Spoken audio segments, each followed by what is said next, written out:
ஜெயிக்கிறதுக்கான ஒரு ஸ்ட்ராட்டஜியை சொல்லி கொடுத்துட்டு போறேன். அது எந்த துறையாகவும் இருக்கலாம்.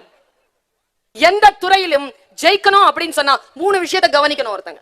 அந்த ஈட்டி எறிதல் இருக்குல்ல, சரி ஈட்டி எறிதல் விட்டுருங்க, அந்த உயரம் தாண்டுதல் இருக்குல்ல, வீட்டுக்கு போய் உயரம் தாண்டுதல் அப்படிங்கிற ஒரு அந்த ஷோ ஏதாவது ஒன்று இருந்ததுன்னா அதை ஃப்ரீஸ் பண்ணி மெதுவா ஸ்லோ மோஷன்ல போட்டு பாருங்க.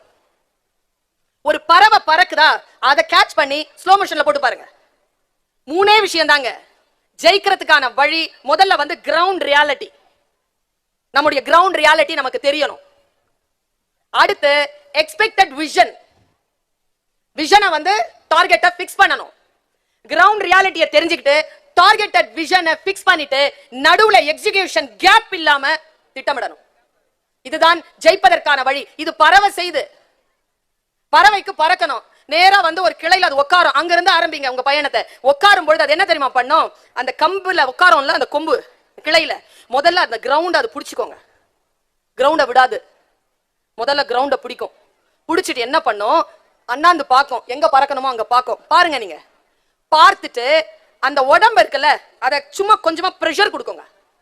பிரஷர் கொடுத்து சிறகுகளை அப்புறமா தான் விரிக்கும். நீங்க நினைக்கிற மாதிரி புசுக்குன்னு பறக்கலாம் முடியாது. பறக்குது, ஒரு பறவை பறக்குதுன்னா பயங்கர பிரிப்பரேஷன் இல்லாம அந்த பறவை பறக்க முடியாது. பிரஷர் கொடுத்து அப்படி எந்திரிக்கும் பொழுதுதான் சிறகை விரிக்கும். இந்த கிரவுண்ட அது சிறகு விரித்து அந்த பிரஷர் பாயிண்ட சரியா லிங்க் பண்ண அப்புறமா தான் கிரவுண்ட விடும்.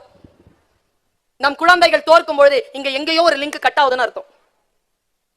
Just see your ground reality and expected vision and your ability and the preparation.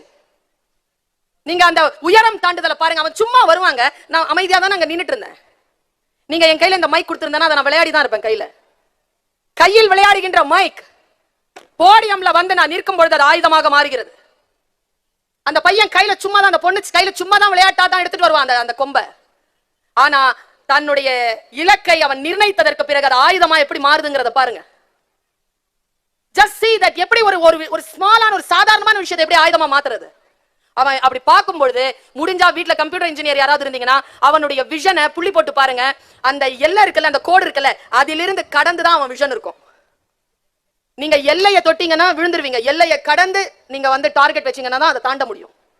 காற்றுல வைப்பாங்க அவனுடைய எக்ஸிகியூட்டட் அந்த டார்கெட்டை எக்ஸிகியூஷன் பண்ணும் பொழுது அவன் அதை ஒரு 5 அடி 3 அடி தாண்டி தான் வைப்பான். அங்கதான் பறக்கணும்னு வைப்பான். ஆனா கம்பு கீழே தான் இருக்கும். Think high, think big. அப்பதான் சாதாரண லெவலையே தாண்ட முடியும்.